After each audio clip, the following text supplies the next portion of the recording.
Hay dos maneras de combatir. Una, con Ya. Hola, buenas tardes. con la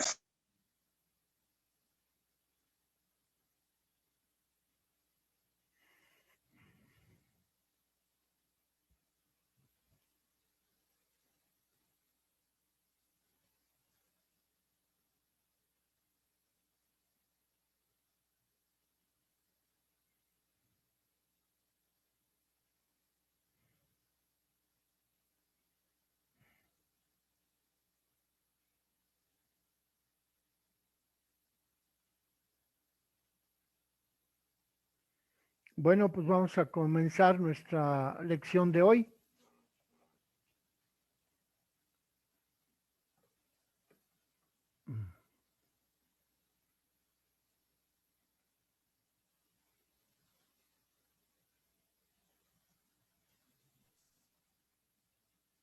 Buenas tardes. Buenas tardes, Buenas tardes. bienvenidos, bienvenidas. Gracias. Bueno, vamos a continuar con la explicación del padre de Fiores, que les decía yo que este documento que se llama María Síntesis de Valores, que fue publicado en español, primero fue publicado en Madrid en 2005 y se publica en español en el 2011. El libro se llama María Síntesis de Valores y tiene por subtítulo La historia cultural de la Mariología. Y pues me llamó la atención mucho este documento porque este sacerdote pues murió hace algunos años. Él me dio clases a mí allá en la Facultad Teológica Marianum y pues me gustaba mucho su manera de dar clase. Él era un hombre pues ya de 70 años que durante 35, 40 se había dedicado a la enseñanza de la Mariología. Él no era siervo de María, él formaba parte de la congregación de los padres de Montfort, ¿cómo se llama este señor? Grignon de Montfort, que escribió ese libro, La verdadera devoción a la Virgen María, allá por el siglo XVIII. Y desde entonces se fundó la congregación de los padres monfortanos y el padre Stefano de Fioris daba clase de Mariología allá en el Marianum porque él se había graduado como doctor en Mariología y ciertamente pues era un excelente profesor. Entonces pues lo único que nos queda es volver a leer el texto que él escribió, pues yo digo que fue como su testamento porque es una obra ambiciosa como de 200 páginas en donde él quiere dejar por escrita toda su sabiduría. Por eso le pone como título María Síntesis de Valores, Historia Cultural de la Mariología. Y como ya les decía yo la vez pasada, él divide su obra en 4 apartados, en 4 periodos, en 4, digamos, divisiones cronológicas. Esas divisiones cronológicas pues, son la primera, que va del siglo I al año 604, con la muerte de San Gregorio Magno en el 604. La segunda división de la historia cultural de la Mariología, él la clasifica en el siglo VII con la cultura medieval hasta el descubrimiento de América en 1492. El tercer apartado de su trabajo lo clasifica él en el término cultura moderna, que va de 1492 a 1989, con la caída del muro de Berlín. Y el periodo final de su historia cultural de la Mariología lo sitúa él en la cultura posmoderna, de 1989, cuando cae el muro de Berlín, hasta, pues prácticamente hasta que fallece el padre Stefano de Fiores en el 2000, ha de haber fallecido como en el 2007, 2008, por allá. Pero es pues un trabajo que nos ha dejado él, en donde él trata de resumir su sabiduría, su experiencia como docente y pues su buen humor de amar a la Virgen y de procurar descubrir cuáles son los valores que a lo largo de la historia la Virgen Santísima ha sido propuesta como ejemplo de esos valores que ella misma ha cultivado a lo largo de su vida. De modo pues que comenzamos con este periodo, primer periodo del estudio del padre Stefano de Fiores, que se refiere a María en la cultura mediterránea, es decir, en la época antigua, digamos, desde el siglo I hasta el año 604. ¿Y qué cosa es lo que dice Stefano de Fiores acerca de este periodo? Pues dice que la cultura mediterránea es un ambiente, una, una sociedad, dice el que el Mediterráneo no es solo un conjunto de mares. ¿Qué conjunto de mares? Pues porque ahí está, en ese mar Mediterráneo está incluido el mar Egeo, que forma parte de la zona de Grecia. Está también incluido el mar Tirreno y el mar Adriático, que son los mares que circundan la península italiana. También está el mar Egeo. En fin, dice Stefano de Fiores que la cultura mediterránea antigua no está solamente identificada por un conjunto de mares, ni tampoco es únicamente un ámbito geográfico, sino que es una encrucijada de conflictos y de civilizaciones. Así define el padre Stefano de Fiores a esta cultura. Es una encrucijada de civilizaciones, de conflictos, encuentros de religiones, una historia de pueblos que se combatieron mutuamente, pero que luego se fusionaron de una manera en la que parece que en ninguna otra parte del universo sucedió esa fusión cultural como es la cultura del Mediterráneo. Entonces, pues, él dice que este ambiente de la cultura mediterránea antigua es como un paraguas que cubre muchas culturas que han surgido en su territorio y que se expresan en diferentes enfoques de la realidad. De modo pues que tenemos esta primera definición de lo que es para el padre de Fiores la cultura mediterránea antigua. Como ven, el término mediterráneo la sitúa en una clasificación geográfica, porque se refiere al mar Mediterráneo. Pero al decir antigua, pues está definiendo esta cultura como una época histórica, un transcurso de los siglos, que van del siglo I al año 604, como ya decíamos, que en el 604 es cuando muere el Papa León Magno, Gregorio Magno. Gregorio Magno, que en muchos aspectos tuvo un papel destacado en la Iglesia, como aquel que reformó el calendario juliano y como aquel que asumió los descubrimientos de la cosmogonía, de la cosmología, para que se aplicaran también como sustrato de la sabiduría de la Iglesia. Entonces, Gregorio Magno fue eso, un papa que avanzó en el conocimiento, hizo que la Iglesia entrara en la novedad de la filosofía, de la historia del conocimiento, desde luego defendiendo la fe católica.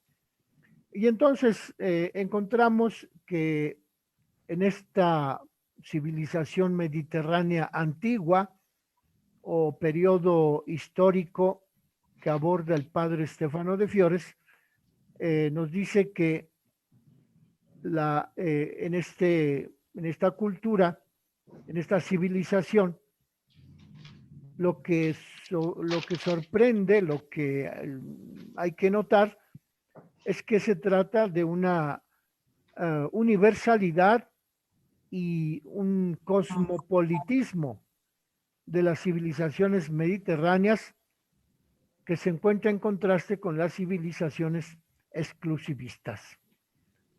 Como ven, el padre de Fiores toma esta definición de la cultura mediterránea antigua y va caracterizándola en términos que nos permiten identificar hacia dónde se dirige su pensamiento y cómo va delimitando los aspectos positivos y cómo va delimitando los aspectos negativos. Aquí el aspecto positivo pues es la universalidad, el cosmopolitismo que está en contraste con las civilizaciones exclusivistas. Aquí vemos, por ejemplo, pues que ya toma una posición el padre de Fiores al hablar de las civilizaciones mediterráneas que han aceptado la universalidad y el cosmopolitismo. Es decir, la universalidad, ¿qué significa? Pues significa que han aceptado el pensamiento de todas las personas, de todos los pueblos, de todas las culturas.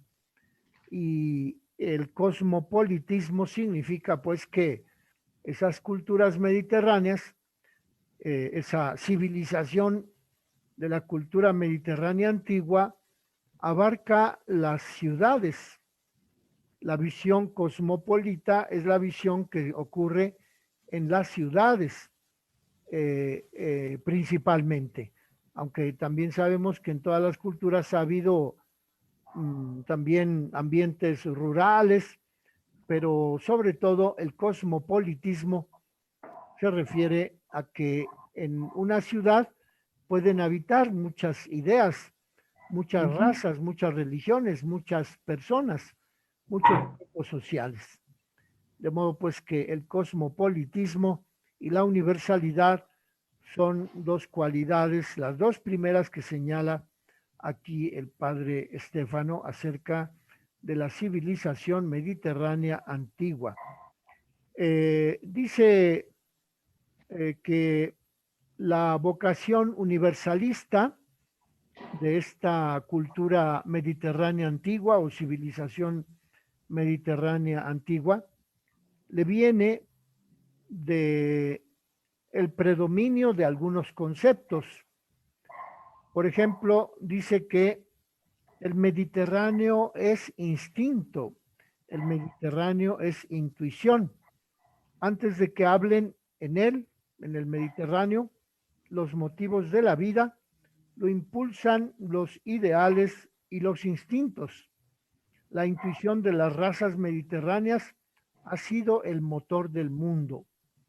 Entonces, pues ahí tenemos por qué le llama la atención al padre de Fiores definir la civilización o la cultura mediterránea antigua a partir del Mediterráneo, porque pues dice este autor que cita él, que cita a Stefano de Fiores, que es un autor, ahorita les digo quién es.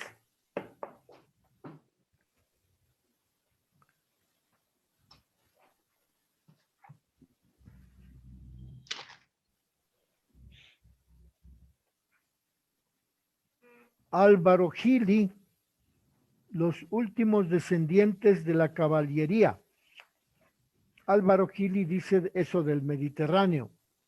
El Mediterráneo es instinto, El Mediterráneo es intuición.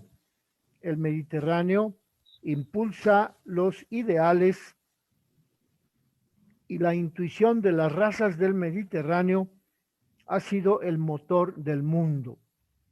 Así lo dice este autor que cita Stefano de Fiores, que se llama Álvaro Gili, de modo pues que dice que en el Mediterráneo se encuentra una vocación de cultura y de historia y de diferentes razas del mundo, por el cual, gracias al universalismo que se vive en esta región geográfica, en esta época histórica, el Mediterráneo llega a ser el corazón del mundo.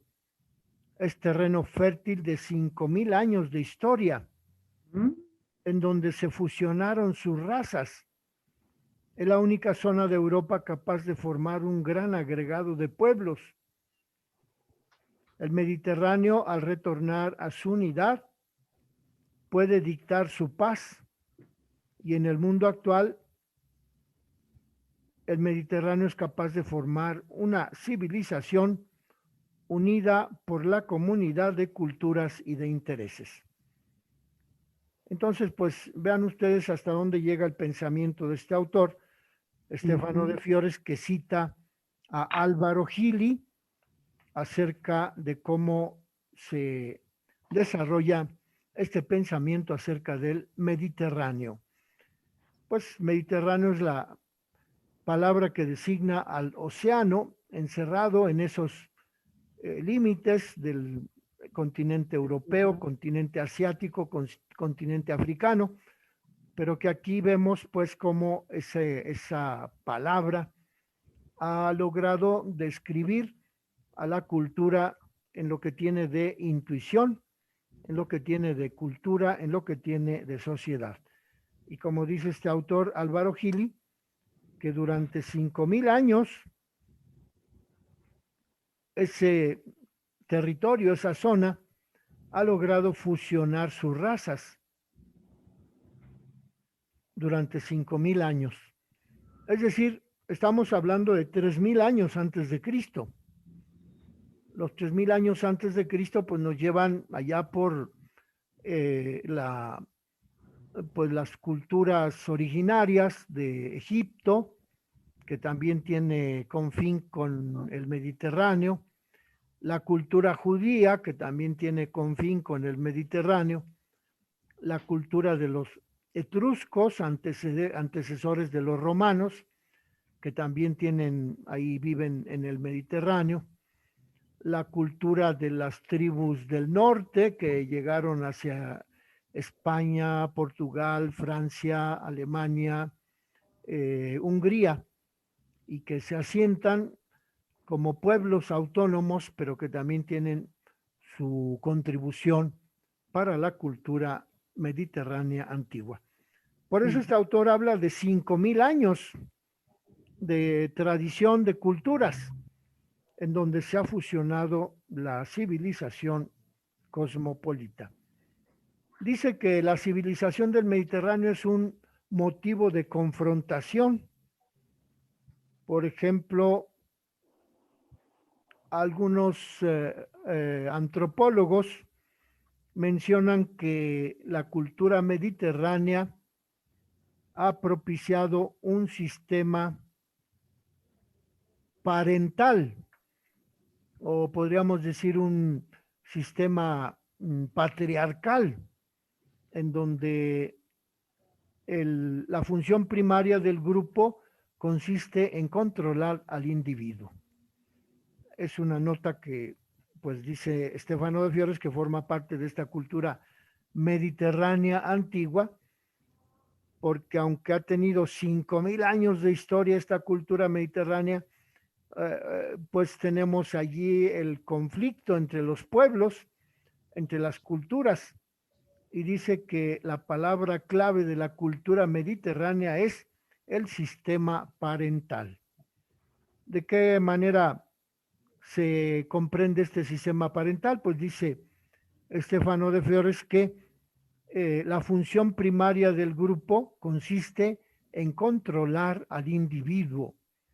En todas las culturas del Mediterráneo vamos a encontrar esta necesidad de los grupos sociales que tienen como objetivo controlar al individuo que forma parte de los grupos sociales, de las culturas. Y las personas poseen un valor no absoluto, sino proporcional al juicio de la gente dotada de autoridad.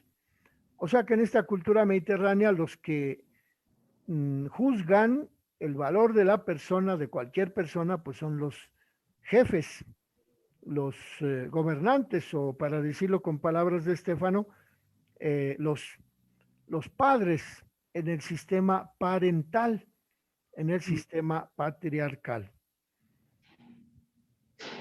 Siguen siendo valores fundamentales el honor, la tradición, la tierra. El primer valor del honor se atribuye al varón y a la mujer y da lugar a una rígida división sexual. El espacio público queda reservado para el varón y el espacio privado queda reservado para la mujer. En ello consiste la salvaguardia del honor para el hombre y para la mujer que forma parte de los grupos sociales de las culturas del Mediterráneo, y ese honor del hombre y de la mujer es sancionado en cuanto que favorece la vergüenza y es castigado ese honor, la falta contra el honor es castigada con severidad. Así define el ámbito parental de la cultura del Mediterráneo que Estéfano de Fiores nos habla en esta primera parte de su texto. Y luego habla de María como mujer mediterránea.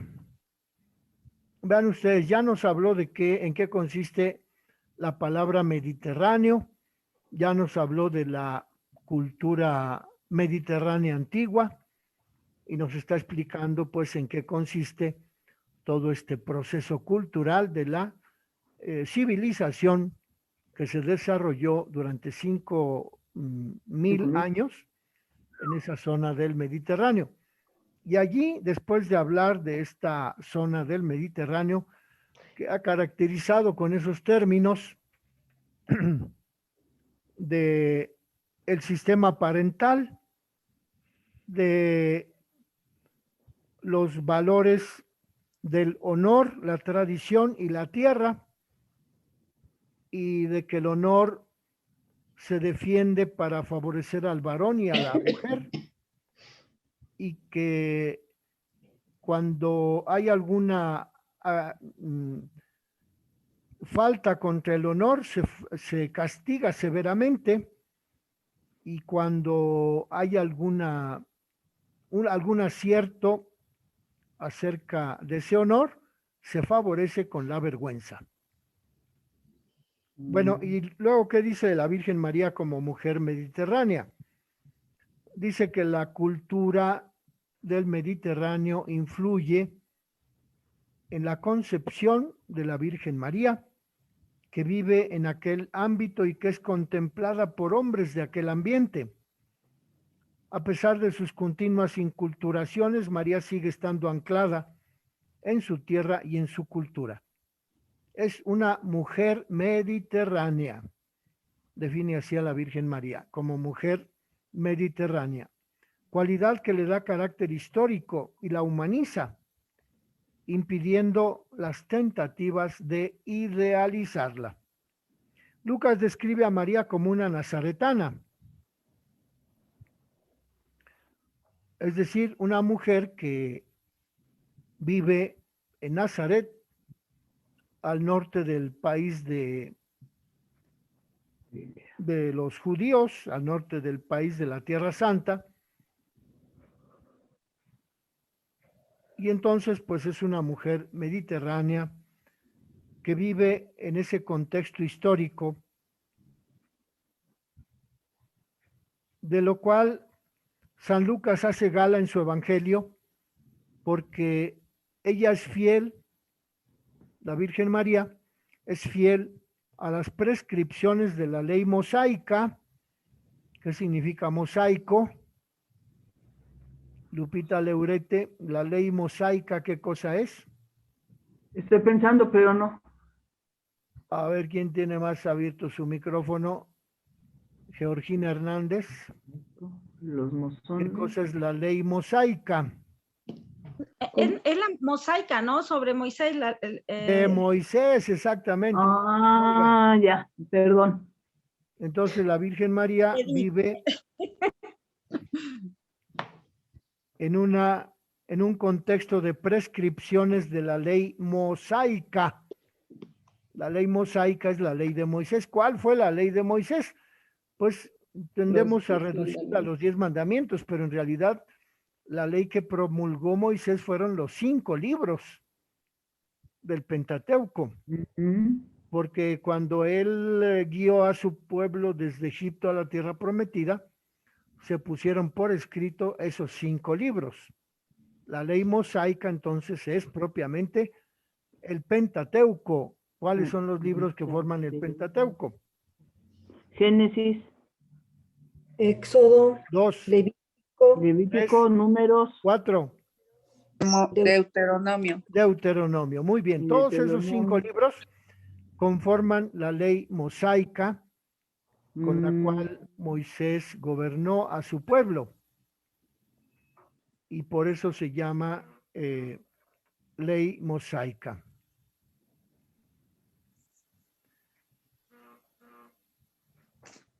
Mosaica entonces proviene de Moisés. Moisés. de Moisés. Oh,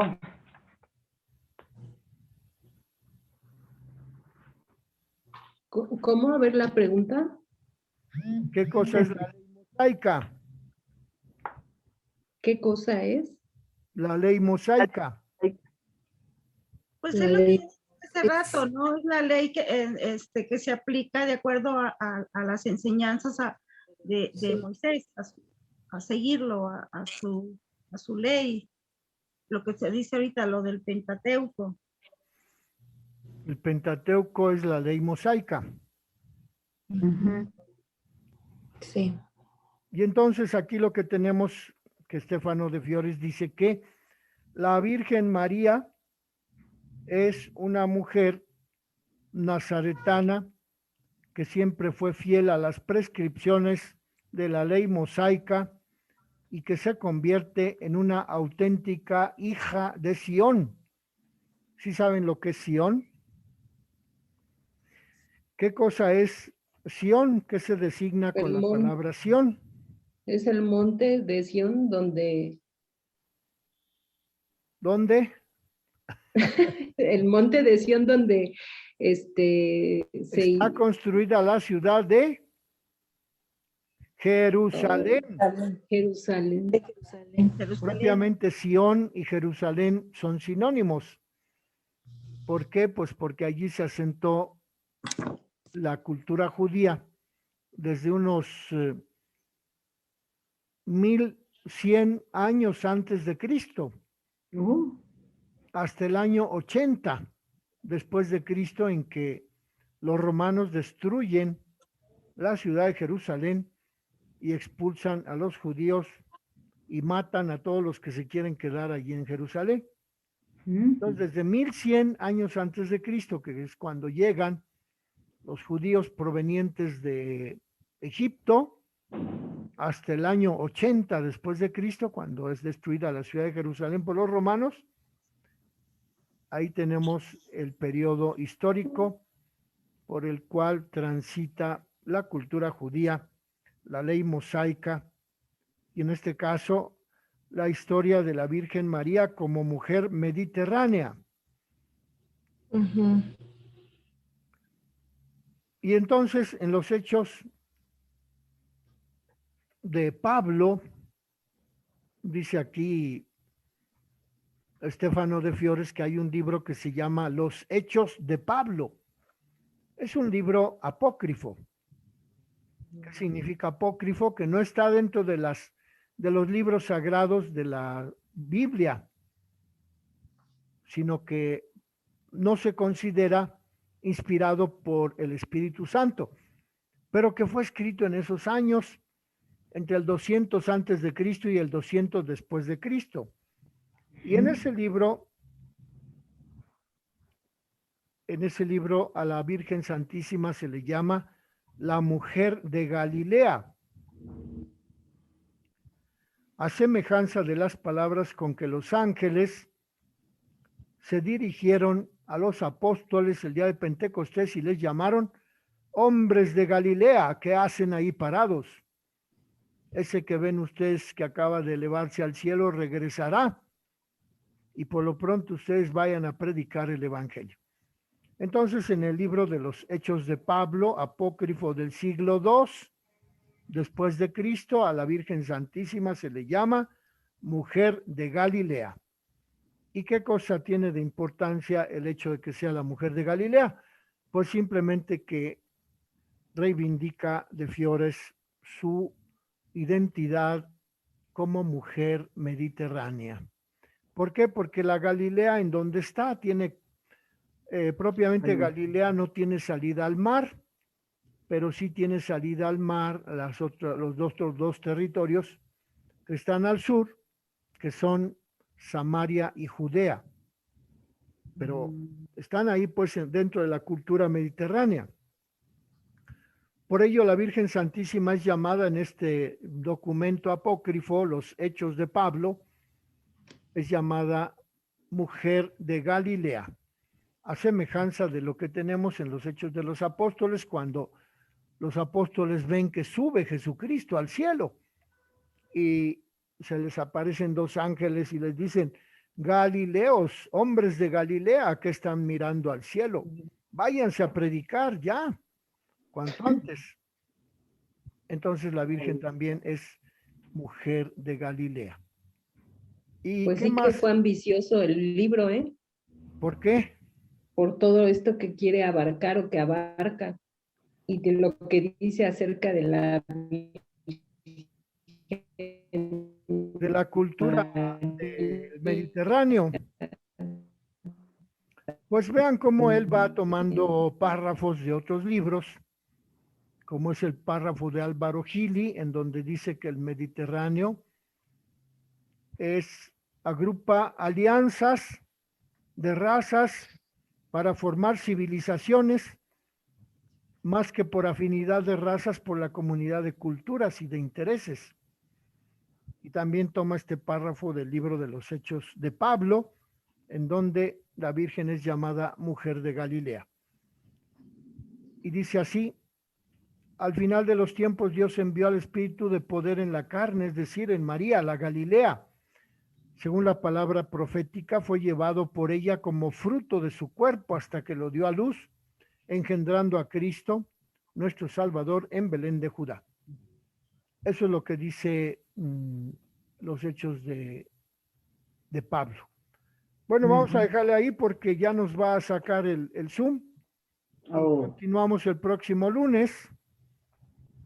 Mientras, ¿ya todos tienen estas hojas? ¿A quien le falta? Por favor, mándeme un mensaje con su correo electrónico. En el nombre del Padre, del Hijo y del Espíritu Santo. Amén. Amén. Buenas tardes. Hasta luego. Gracias, Fray. Buen fin de Muchísimas semana a todos. gracias. Gracias, Fray. Gracias, Fray. Que Muy Dios los buenas bendiga a noches. todos. Hasta luego a todos. Igualmente, Fray. Muchísimas gracias y saludos a todos. Muy buen fin de semana. Igualmente, Lupita. Buen fin de Igualmente. semana. Y gracias por toda la información también.